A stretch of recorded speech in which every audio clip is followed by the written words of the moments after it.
So finally, after 2 years of waiting, it is finally Panther Week in GTA Online. And you might not be able to tell from this video, but this is actually take 6.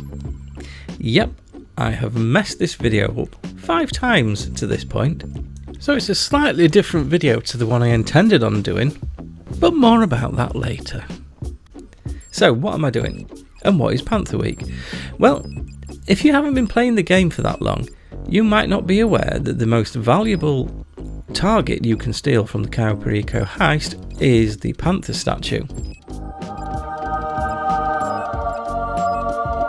However, it isn't available very often.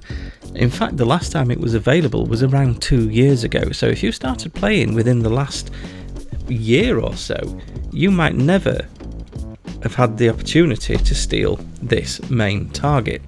So what I wanted to do for this video is have a look at what the maximum possible take from this heist is when doing it solo without glitching. Now, in order for that to work, I needed a bit of luck and a bit of planning. So we can start with the luck, and you can tell by where I've gone that luck is not on my side. Come on, get out of the water. So there are quite a few components to getting this video right. The first is getting the maximum take from the secondary targets. Now, to do that, I need to get the highest value secondary target, which is the Coca-Cola. Now, if you're really lucky, you'll get 2 batches of cola at the airstrip, and you'll be able to do all of your looting there, and everything will be good. However, I'm clearly not lucky, and it's split it for me, so I've got 1 batch at the main dock and 1 batch at the airstrip. So I'm having to do quite an unfamiliar route to make sure that I get the maximum possible take.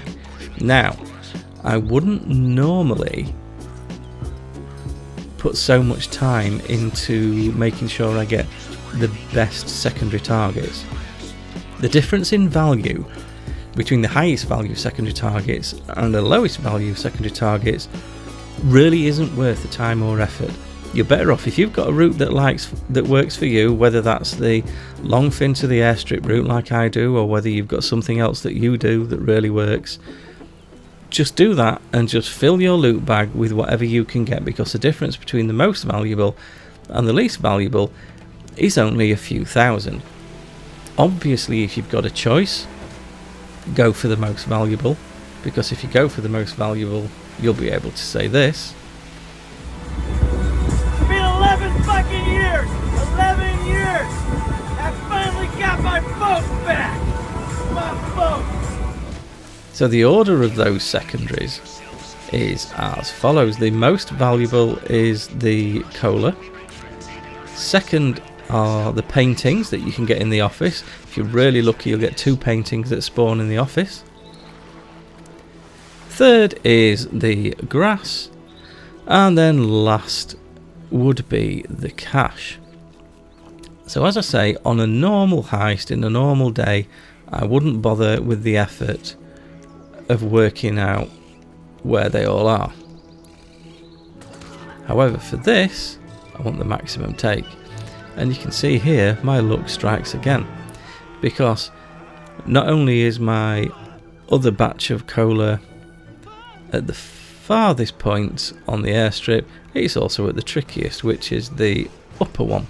So to get that, you pick this little pallet up, lift it all the way to the top, and then drop it against this wall here. Now be careful not to smash it too hard, because if you're going too hard, you can make the pallet glitch out and it will end up throwing you off. You can get stuck in one of the rooms and you can't get out, and you have to restart. Not that that bothers me today, because I've already had to restart this mission 86,000 times to get the perfect run for this video.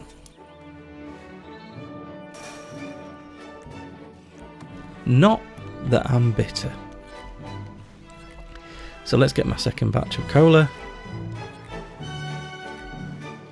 And there we go, 397,000. Now, it's important to get both of them for 2 reasons. First of all, I'm going for the maximum payout possible, which means I need to fill the bag. But also, The second part of getting the maximum payout possible is to get the elite challenge, which means doing the whole thing in under 15 minutes, which, considering this is a very inefficient route and one I'm not that familiar with, that's going to be a bit of a challenge in itself. But we're doing alright for time so far, so let's get back in this here boat and let's go and get the main target. So I've got a loot bag full. I'll just spin this thing round. Oh, it turns so slowly. So the other part of making sure that I get the maximum payout, you know, so that I can say, It's been 11 fucking years! 11 years! I finally got my boat back! My boat! is to make sure I'm doing it on hard mode. Now, to get it on hard mode, you need to go back and buy the heist within 3 in-game days from when you last completed it. So as soon as I saw that the Panther Statue was on offer this week, I went in, bought the heist and did all of the preps. But I didn't do the finale. I left the finale, and then as soon as the update went live, I went and did that finale and set myself a timer for 2.5 hours. Just because it's easier to remember 2.5 hours than the exact time, which obviously 3 in-game days, an in-game day is 48 minutes, so it's 3 lots of 48 minutes, which I'm not going to work it out. Maybe I'll work it out on the video, my maths isn't that good. But if you just set yourself a timer for 2.5 hours, that then enables a heist in hard mode, and you've got a further in-game day to get across to your Kasatka and buy it to keep it in hard mode. Doing it in hard mode doesn't make that much difference. So the first difference obviously is that you don't get any lives, so if you die, you die. But if you're doing this heist properly solo, you shouldn't be dying anyway. If you're teaming it, fair enough, you might be wanting to go in loud, or if you're just doing it for a bit of fun, you might want to go in loud. But if you're grinding this, you're going to be wanting to be stealthing this every single time. So the life shouldn't make any difference. The other slight difference is on the fingerprint cloner. So with the fingerprint clone, normally you have 3 fingerprints to match. When you're doing it in hard mode, you'll have 4, but that's not a difficult mini game at all. So you should easily be able to do that.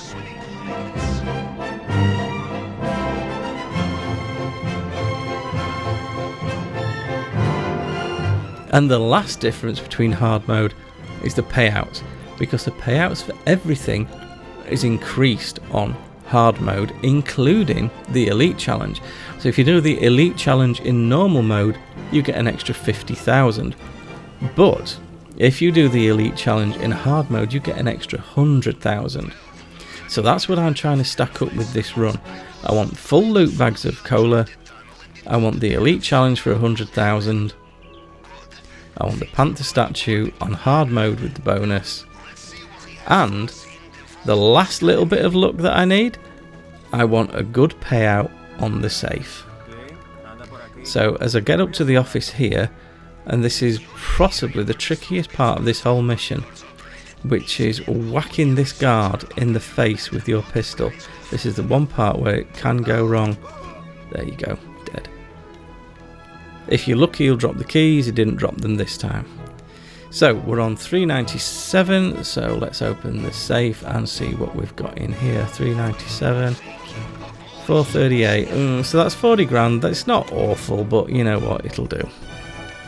You can get up to 100 grand out of that safe. Well, up to about 99, I think. So there is a technique to doing this. I'll pop the proper tutorial video up in the corner if you want to see exactly how to do this. If you're struggling with it, it is actually quite easy once you get used to it, and that tutorial will tell you how to get through that. Once you get used to it, you should be doing each of these in 10 to 15 seconds. So the elite mode really doesn't make any difference at all. It just adds an extra 10-15 seconds to this section, especially once you're used to how to do this. I'm not doing a brilliant job here. There we go. Yeah, so that was on 4:07, so that was 53 seconds for all 4. So that's under 15 seconds for each one, which is pretty decent. If you average 10 to 15 seconds for each one, that's a pretty reasonable time for those hacks. And here we go. It's been quite a while since I saw you.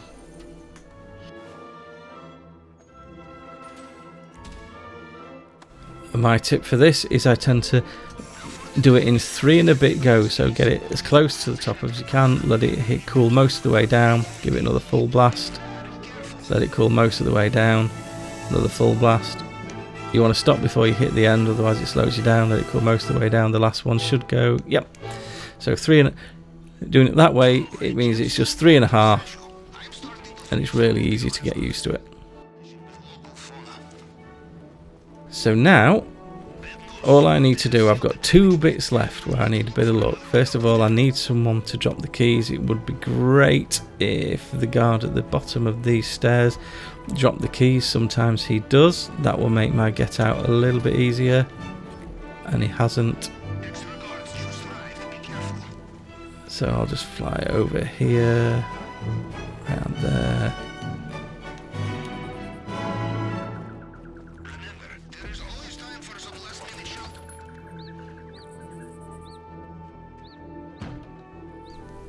And there we go. So now we're on to the last bit. We're doing okay for time.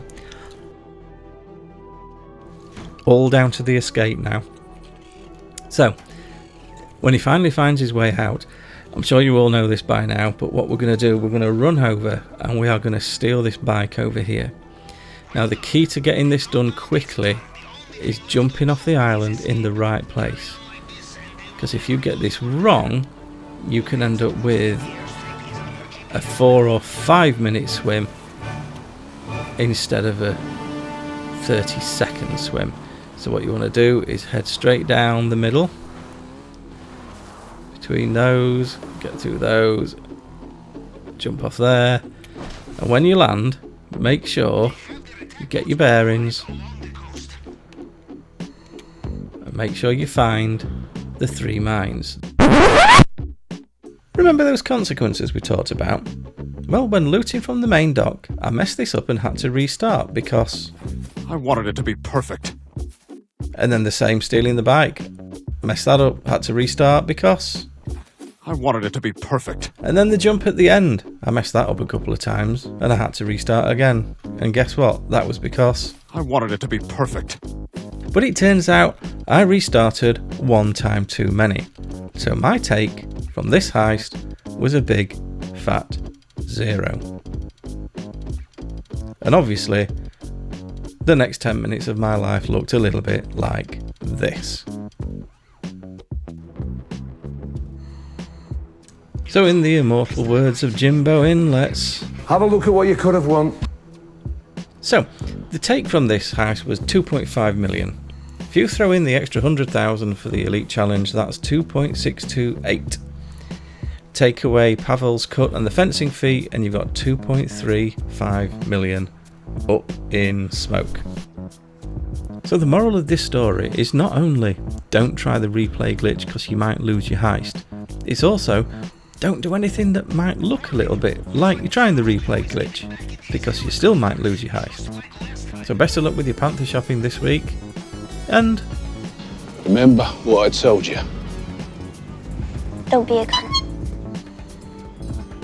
Thanks for watching and I'll see you all in the next one.